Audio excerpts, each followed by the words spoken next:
everyone. Welcome to SDCC at Home. We are here with the Adventure Zone Petal to the Metal comic panel. And I'm Satine Phoenix. I'm your moderator, and I'm here with one of my favorite families in the whole world. This is Clint McElroy, Travis McElroy, and Griffin McElroy, and honorary McElroy, Carey Pietsch.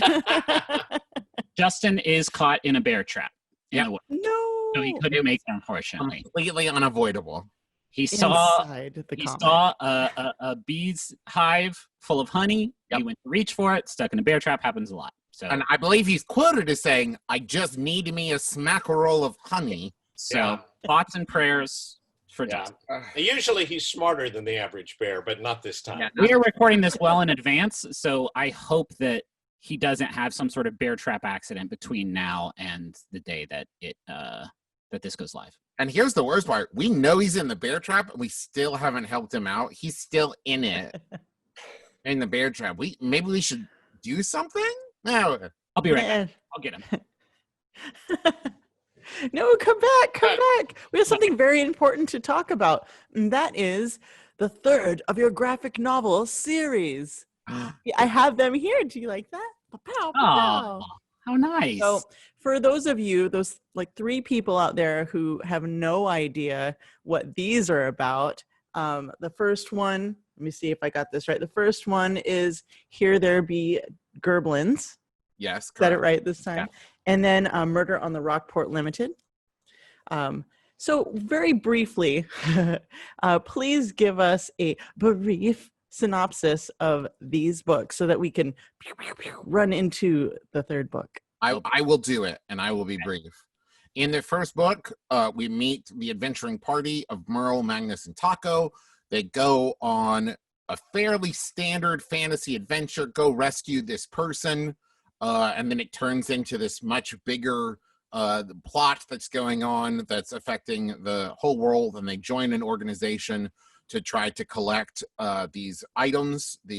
And then in book 2, they go to get one of said items and end up embroiled in a murder mystery on a train called the Rockport Limited. They work with a boy detective named Angus MacDonald, and by the end, it's a race against time to solve the murder before the train gets to its destination.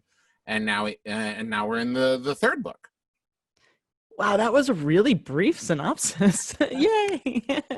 These books are too long. They could be way shorter. Well, we can have people pay $20 and I'll come to their house and say what I just said again. Sure. And then shake hands with them, then wash my hands. COVID. Disclaimer, this is not happening. No, it's not gonna happen. So you are the co-creators plus our missing brother. And Carey, you are the artist? Yep, checks out. I think that does not even do Carey justice. I think that she is collaborator. That's nothing. That's what I think that's what the co stands for. Right, it's either for COVID or collaborator, and I want to be collaborator every time. She's a collaborator. Mm-hmm. Perfect. This graphic novel would not be what it is without Carey Pietsch. Yes, true of all of the graphic novels that we make. I can't say that Carey is responsible for every graphic novel. I have a hand on every ball, absolutely. Yeah, do it. Her work on Mouse was brilliant. Yeah. So you guys out there can get all of the comics at theadventurezonecomic.com. So And I really recommend getting all 3 of them. You should not start with the third and the fourth. I shouldn't have to tell you that, but I just want to make it clear, don't start reading at the third one. You won't know who anybody is. Speaking of the third one, why don't we talk a little bit about that? Okay. So brief synopsis. Griffin, take it. Petals to the Metal is the third arc of the Adventure Zone. All of this is adapted from our podcast of the same name, by the way, in which we play Dungeons and Dragons and tell a story. In this one, the 3 heroes are looking for one of these objects of power in a wealthy, upscale metropolis called Goldcliff, which has a seedy underbelly of Fast and the Furious style sort of illegal street races. happening, and this relic has ended up in the possession of a cool as hell master criminal, and they must team up with the cool as hell master criminal's former partner to win the big race. And that, I feel like I've stepped on a few spoilies here, but yes, that's the long and short of it. This one's a Fast and the Furious one. Yeah, the last one was an Agatha Christie one. This one's a Fast and Furious one with a little taste of like Mad Max Fury Road in there too. Right? Yeah, a significant taste. Yeah. A little Redline, a little Speed Racer, a little Fast and the Furious. Definitely. And when we get to the fourth one, it's the Downton Abbey one. So don't miss that. That one's weird. That one's weird. It was a little off, yeah. It's when they start to settle down.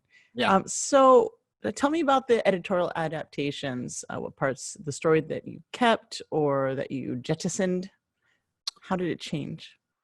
A lot of the times, since we're adapting a podcast, a lot of the bits are audio-based, especially some of the humor.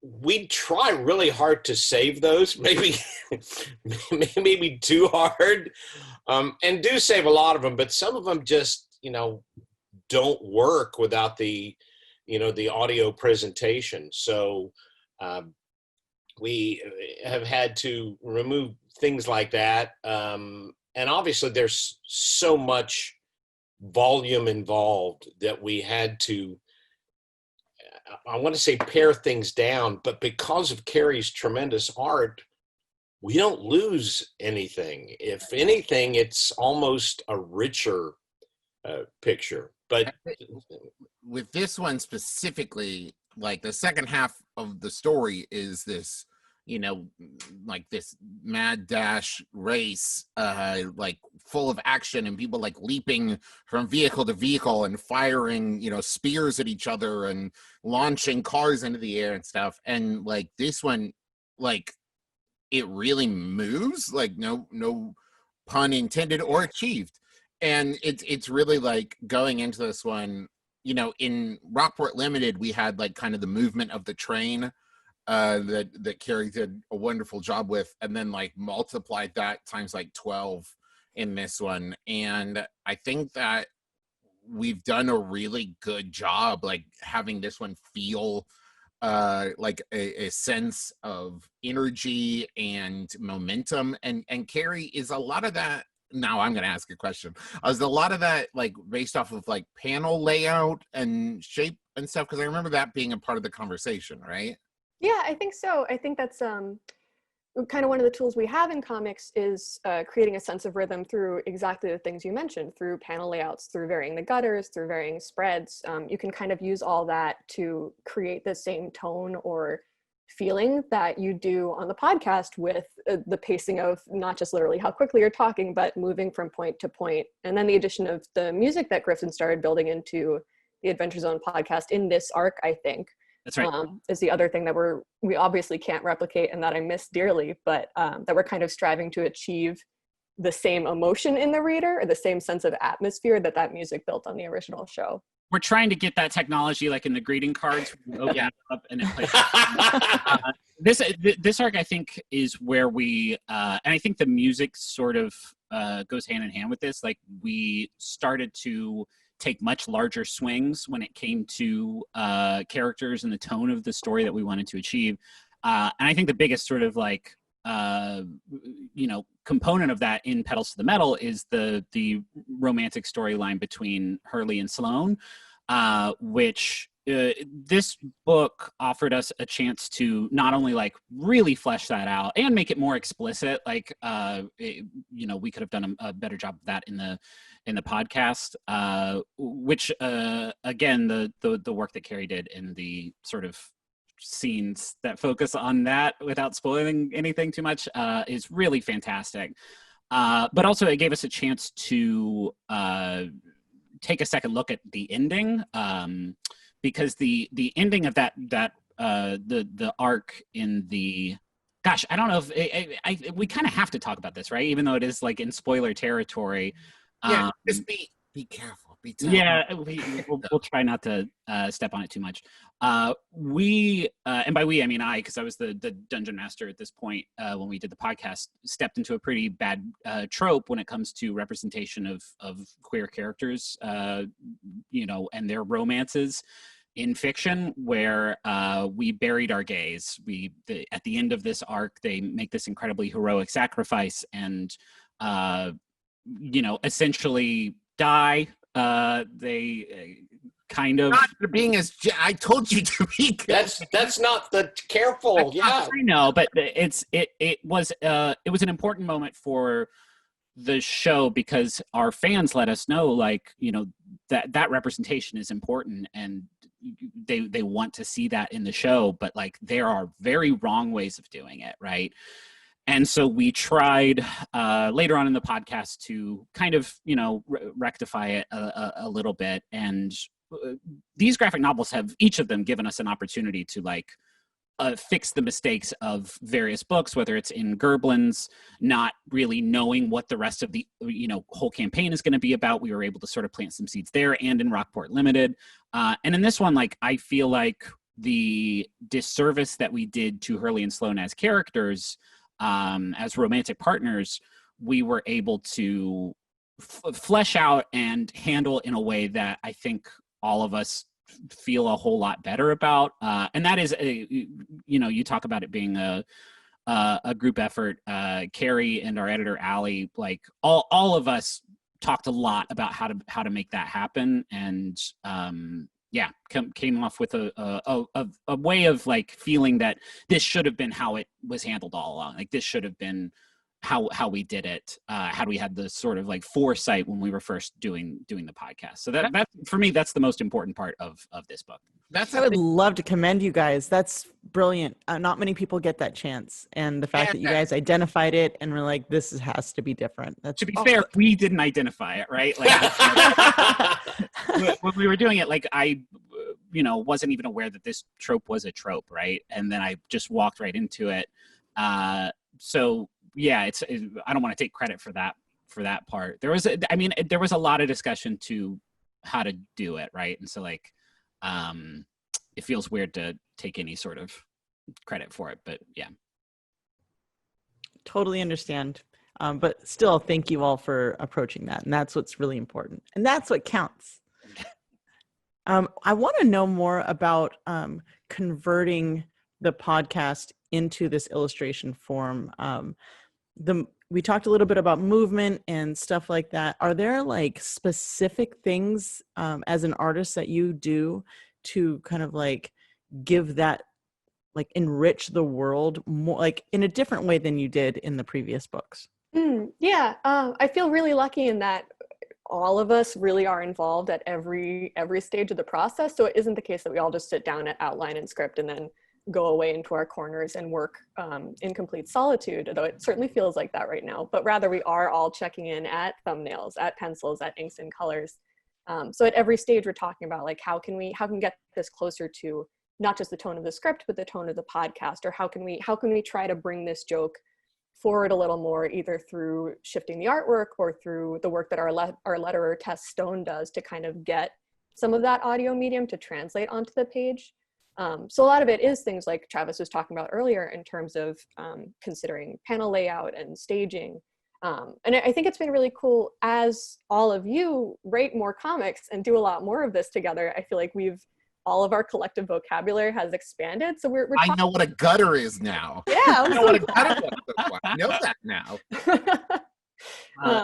To further heap praise on Carey, my favorite thing about this book and the sort of techniques that have evolved from like Carey just like continuing to explore this world is there's probably a name for this particular technique, but in scenes where there is where like the grand relics, which are these like objects of power, are present, or anything is happening that is sort of like out of control, the like illustrations like reach out of the panels in a way and sort of like occupy the blank spaces of the page in a way that is like so radical. And you know, this is all about this is an arc that's sort of like visually, thematically, like there's a lot of sort of unchecked plant growth as a representation of unchecked power.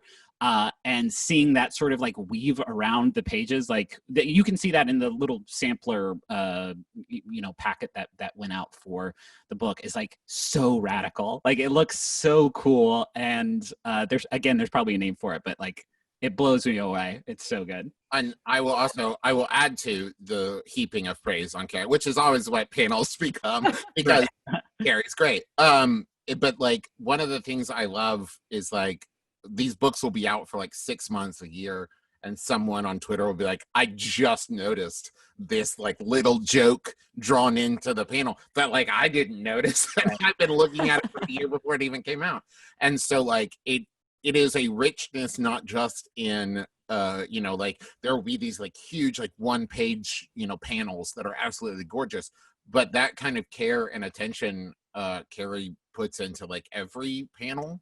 And so there are little things, jokes that I think sometimes Carey is putting in just for herself, and that's fine.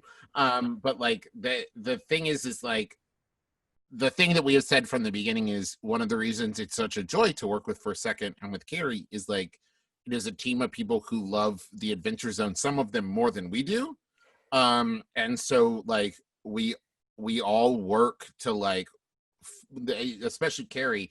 But to like fill it out the rest of the way of like, and this is what a building in Rockport looks like, and this is what a building in Gold Cliff looks like, and this is what like the different architectural the different like what's the word for, like sartorial like clothing. It's like we change costumes in each book, which is one of my favorite things. And it's just great, it's just the whole world. We said from the beginning that we tried not to think of it as like an adaptation. We tried to think of it as like if it had started as a graphic novel instead of a podcast, this is what it would have been. And like in thinking that way, we've been able to like make it deeper and richer, of like, and this is a little bit more of the world. If it had been, graphic novel, this is the graphic novel universe of the Adventure Zone. If in a different universe we had started here, right? And if a picture's worth 1,000 words, and I would say that Carey's drawn 1,000 pictures, so that's one. That's a lot of math, is what that is. That's a mess of, but Carey has. It's exactly what we wanted the graphic novels to do, to flesh out this universe, make it a bigger, wider picture, make it a bigger, wider story, and that's exactly what she has done brilliantly. I'm so glad. I feel like I will just hold up the mirror and deflect this right back, or have it resonate back onto all of you, because I think a lot of that kind of expansive growth comes from the work that you're doing, not just on the scripts, but also in the podcast itself, because a lot of it is translating the feeling of the worlds that they're walking around in, both through Griffin's descriptions and in the way that the three main characters interact with those worlds, which obviously is only in an audio format on the podcast, but there's so much information in that voice acting and that charisma and the way, I think especially that the three of the main characters all kind of grow together over time.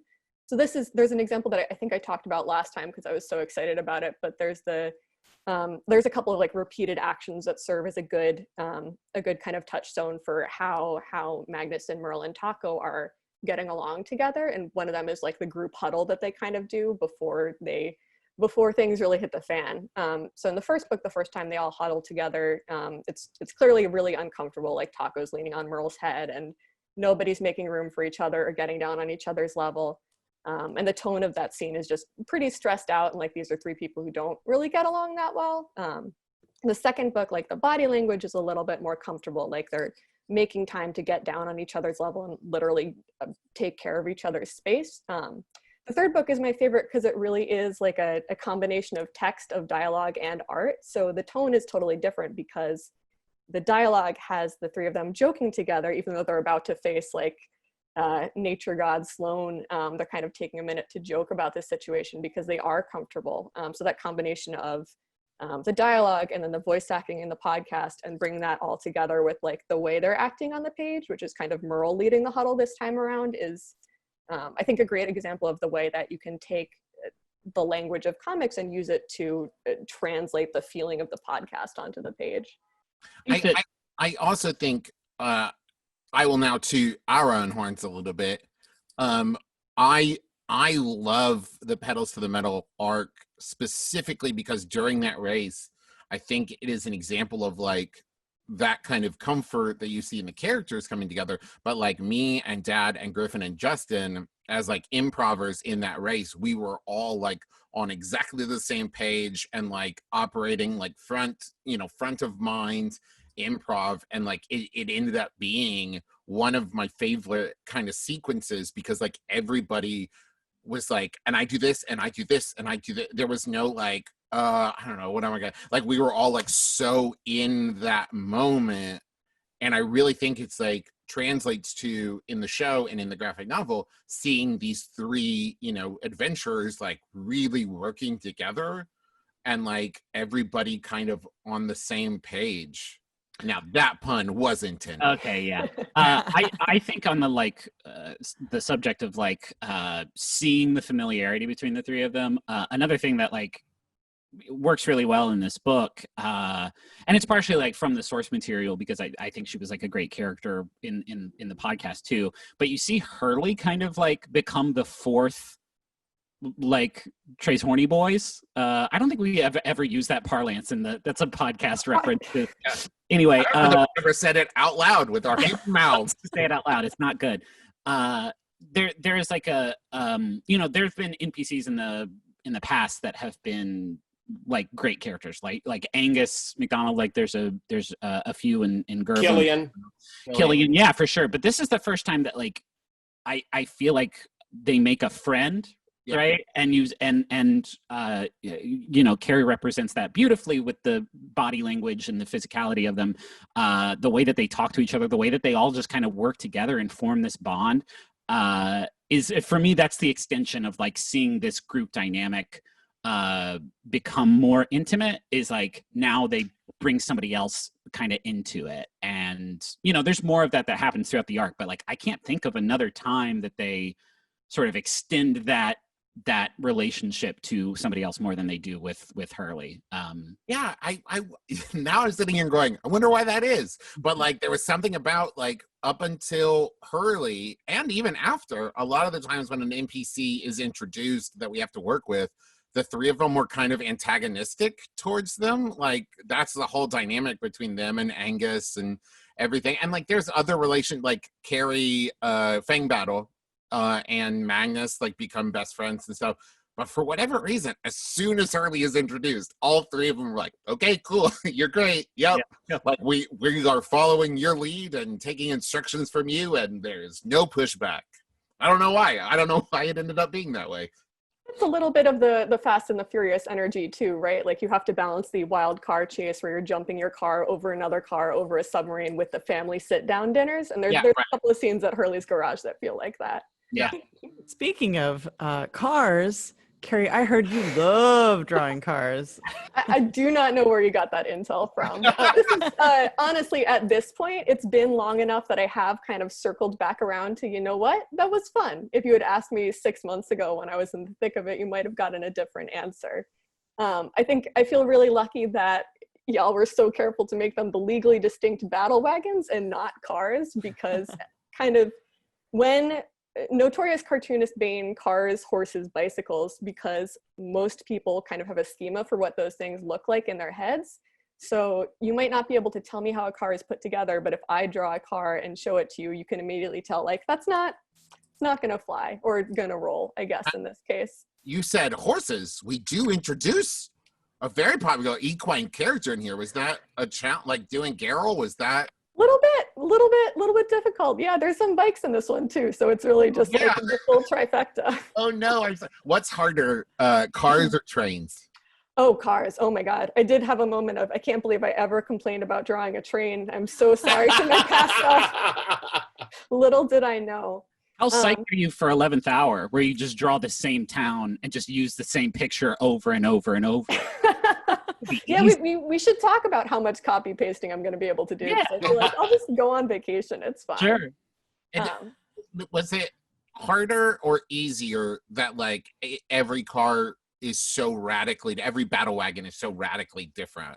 That was fun, honestly. When I say that I've kind of come back around, I think it's partly because everyone was on the same board for making these much more wacky racers red line cars than literal Fast and the Furious cars. So for me, a lot of the fun of drawing them came out of what's the weird organic animal shape that this wagon can be based on, and how can I kind of push it as far as possible into that cartoony territory, both because that gives you a lot more to work with when you're staging 6 or 7 cars on the same page. It's much easier for a shorthand to be like, okay, this is the Green Cricket's car, or this is the giant boar wagon, than it is to say like, this one's Lexus and this one's Mazda.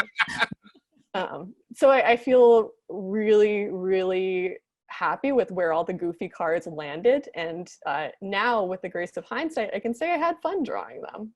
Now think how much fun you're going to have sitting in a meeting with the Hot Wheels people. And you are saying to them, okay, now you have to understand, it's a giant fish bowl. Never thought about the possibility of licensing. I would have given anything to have a little 3D model printout of these cars whilst I was drawing them. But even now, honestly, if they get the technology to shrink that tiny octopus down and put it in a little globe, I am here. I will buy 10. It could be sea monkeys? Yes. Yeah, that'd be fun. So you guys are pretty much some of the funniest people I've ever met in my entire life.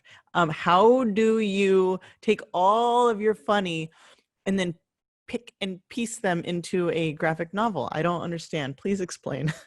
Well, some of it's not funny. The first thing we do is go through and say, that was a dumb joke, and cut it, and not like good Well, jokes.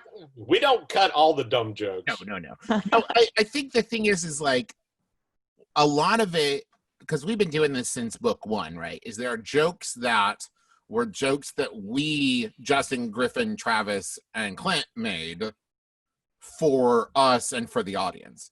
And then there are other jokes that are Taako, Merle, Magnus, and all the NPCs joking with each other, right? And so I think that the second kind is way more important to keep in the book, right? Because that shows the relationship and the growth and the comfort. And after a while, it stopped being very surface level jokes and started being referential and in-joke and like very specific jokes that only 3 friends would make with each other, right? So I think those are more important. And then I think if we're taking the kind of fourth wall breaking meta jokes, it is, can we incorporate this in a very natural feeling way in like the scene that is happening and the dialogue that is happening without it feeling shoehorned in. So it's not just like, well, I don't want to cut that. That's funny. And it's like, yeah, but does it serve the scene? Does it serve the character? Because like we said, the book is all its own. And so there are some jokes where it's like, man, that is such a good joke. And we loved making it. And, I saw people like quoting it forever. But if we put it into the scene, it completely breaks the momentum and the logic of the discussion. So that joke is going to live in the podcast and always be there for people to enjoy. And this scene is going to be different because we're focusing on this moment instead.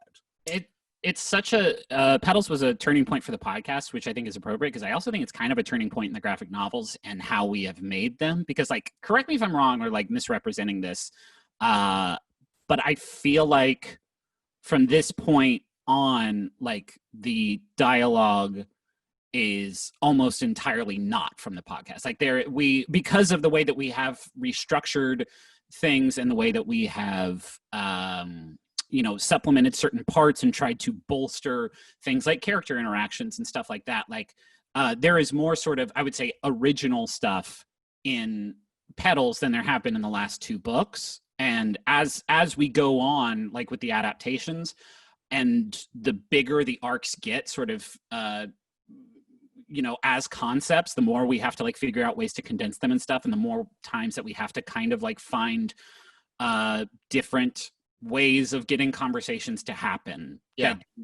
Which like I hope that doesn't read as like any kind of condemnation, like, because if anything, like, I feel great about the dialogue and the new jokes and the Yeah. stuff that we've written specifically for the adaptation. But like we've reached a point now where taking literal quotes from the podcast and just kind of plunking them down, while there is certainly that in Petals, like there is a lot more of just kind of new ways of getting the story to happen.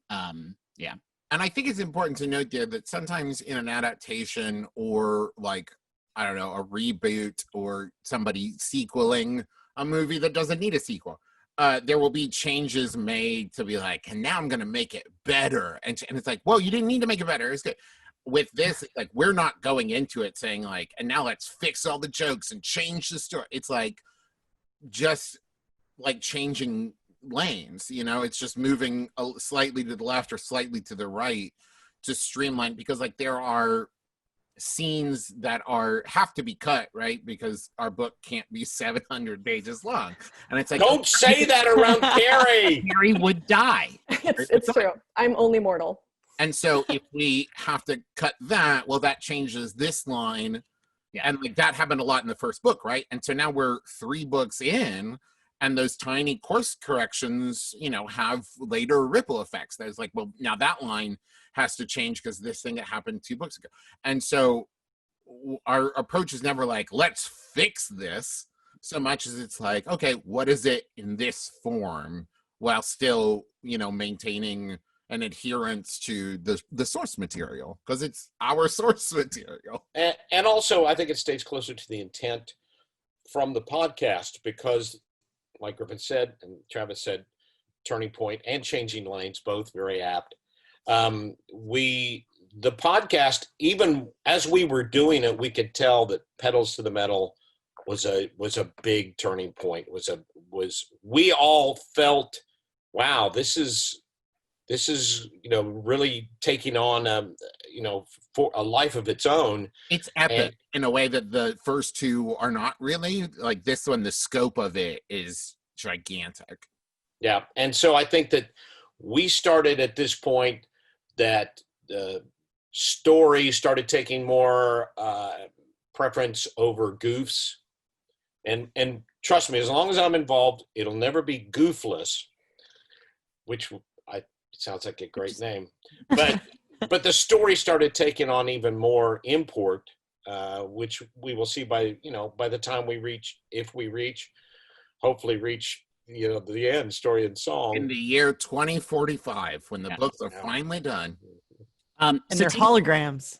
Satine, are you going to ask Dad about the big pile of swords that he has in the background? Because I feel like if you don't, audience watching this is going to wonder. Hey, Papa Bear. Wait, Tell us about these swords. I got a lava lamp. I have the one sword.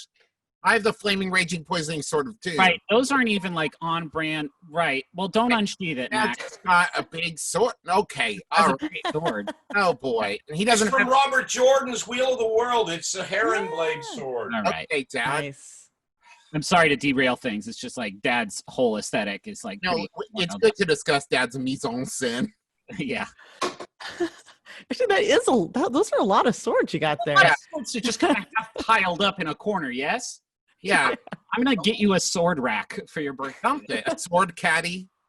Oh, there's even more sword. Oh well, it's Whoa. late. Oh, no. Okay, Dad, get back on the call. You need to finish the panel. Get back on the panel. I could literally watch that all day. Are you Wouldn't trying go to off. voice command your lightsaber? Doesn't have Syrian. Wait, it has voice command? No. Does your lightsaber have voice command? It's just old Yes. technology. You just can't see it. Do you have voice command? Okay. No, it doesn't. And with that, I forgot my question. It was something about the wonderful audience. You guys have a fantastic audience. And what character, okay, positive. What characters can they look forward to? Garrel. Garrel is great. Like, I think it's one of my favorite things about going back and doing the adaptations is like remembering like, oh yeah, that was really fun. Like the introduction of Garrel, we see Ganesh again. Oh, that's a big spot. Yeah. So just to edit that out. Yeah, Sure. but I mean, it's just Keep. in general, like I think the race is hella fun. It really cooks. I think the Hurley and Sloan stuff, I'm very proud of it. And I think we all are, and like I think people are really gonna enjoy it. Yeah, I think Sloan is just really cool in the book. I think Sloan is just really cool in the book. What are your favorite things that ended up on the cutting room floor? Oh man. Like from the podcast that like didn't get adapted over. I honestly like I think there's maybe one or two wagons that like we dropped and like but they weren't the all-star wagons. Yeah. Like they aren't the ones that you really remember from the podcast. Like that doesn't even seem like Most, a matter of fact, if we took wagons out, Carey eventually reached a point she was saying, I'd really like a shot at that one. Yeah. Could I try that? So that was Stockholm Syndrome talking. Yeah. I do feel like Clint was talking about this a little bit before, in places where some chunk was cut. Like I think we condensed a lot more than we lost completely. So even like there are pieces of the Hammerhead garage infiltration that didn't quite make it in, but I also think the way we condensed it is really funny in and of itself. I think there's one joke, and I was reminded of this recently because I saw an animatic of it where we're like collecting loot in the bank, and that Taako of all people is like, "You're just robbing a bank," and there's like, "It's not loot. People work here. it's business." Yeah, business. You can't just take things. It's not like a dungeon where you're finding chests. You're just, I'm going to take this pin. And there is a scene that is a tribute to Greece that we worked really hard to keep in, and some of us worked really hard to keep it out. And yes, but one of us worked really hard to keep it in. And we haven't even mentioned like Trent the Tree Ant is in there, and like that scene is fun as all get out. And like I think that anything that was cut was like, 5% of this scene, 3% of this scene. I don't think there was any like whole cloth stuff removed. Well, there's a good example of that is the Lunar Interlude, which was like category of episodes that we would drop between arcs, and this is the first time that we had a Lunar Interlude between 2 and 3 in the podcast, and that was one of the tougher sort of like structural things to do in this book, was because you can't have it takes place at this like autumnal festival with like carnival games and all kinds of just sort of like festival stuff, and we can't have 50 pages of that before we get into the plot of the book. But that said, even that, like we condensed that, and I feel like we didn't really lose anything important. Some of it is relegated to like background sight gags, which like it's quite a dense cut, the first like 10 pages of the book or so. But yeah, I honestly think this may have been the book that like that required the least amount of structural changes. Like I think this is the one that just like everything maybe there are condensed things, but like I cannot think of anything that was just like, get it out of there, get rid of that whole sequence, whole cloth. Like I think this book is like actually really, really faithful to the podcast. Yeah, oh no, please continue. I think we've all kind of talked about this, but I do think a lot more was added than was condensed too. Like the expansion of Sloan and Hurley's storyline is very dear to my heart. And there's also some good new girl content that I was very excited about. So we are, as I expected, we are nearing the end of our show. For those of you out there, Adventure Zone 1, 2, and the brand new Petal to the Metal, please go get them at theadventurezonecomic.com. What would you guys like to share? Anything that we maybe glanced over? Please. I think, and I'm not just saying this to sell more books, I think that with this third one out, this is the time, if you have a friend who has not gotten into the series yet, I think like these three like show the progression very well, and like can show like why.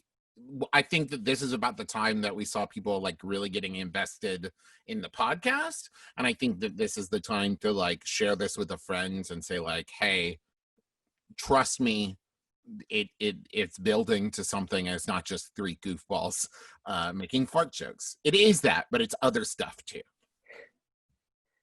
I will say there's a big prominent panel of a butt. So this is like a content warning. Like, don't read it on the subway if you don't want somebody to look over your shoulder and think you're reading like, you know, something erotic perhaps on public transit, because it's a big butt, and Carey does a lot to sort of like, there is no doubt that it is a bare human butt. It's highlighted. In fact, I believe, if I'm not mistaken, don't spoil. That's the one spoiler we're going to protect. Okay. Yeah. Right. And as long as we're giving thematic warnings, there is a pretty saucy plant seduction scene. Yeah. We made it so far. We made it 45 minutes without talking about close to the end. Yeah. I had it in my notes right at the top of the page. So I've shown a lot of restraint here. I think a lot about, this is the arc where kind of in the middle of the race. I think Travis, you took a pause to turn to Griffin and say, I'm having a great time playing this game. Yeah. I feel like that's the feeling that we all kind of worked really hard to bring to this book, right? Is the feeling of joy. And I don't know, maybe it's weird to stop in the middle of the book and turn to the person next to you and be like, I'm having a great time reading this comic, but I hope you have that feeling regardless. I mean, I will real quick, just big behind the scenes thing. This was the arc where I fell in love with Magnus. Like at the end, like in the podcast, I was trying to kill him so I could re-roll a different character. And this was the podcast. This was like the stuff with Hurley and like the ending and stuff is what made Magnus become so dedicated to like protecting not just others but himself. So this is like a really special arc to me too. And so I'm very proud of the book on multiple levels. Well, thank you guys for taking the time to do this panel for SDCC at Home. For those of you out there, the best-selling books, #1, #2, and go get your #3 Pedal to the Metal. I'm Satine Phoenix, my wonderful panelist. Please tell everyone your ats for all your social medias, starting with Clint. What are my ats? Do I have ats? My ats are At Doc Kerm. at Doc Kerm. Yes. I think I only have one at. Yeah, I'm at Griffin McElroy, and I don't use it. But you can catch some pretty cool retweets on there if you want. I'm at Travis McElroy on both Twitter and Instagram, and the graphic novels are available at theadventurezonecomic.com. Yep. I'm at Carey Draws. I was going to replug the graphic novels website, but Travis has done it for me. Thank you. You can do it too. It's theadventurezonecomic.com. Theadventurezonecomic.com. 100 years, Adventure Zone Comic. And there's somebody that needs to be mentioned that we have not mentioned, and that is our terrific editor, Callista Brill. And all of First Second. And Allie all of Wilgus. First Second. Yep. Yeah, and Allie Wilgus. Yeah, and Justin. And Justin. Morgan. Yes. Justin. Charlie Olson, without whom the book wouldn't exist. All of them. He's in there. Oh, Taako. Yeah, okay. The Taako guy. Yeah. Oh, I love you all. And to you out there, thank you for watching. And we will see you at SDC at Home. Bye, guys. Bye. Bye.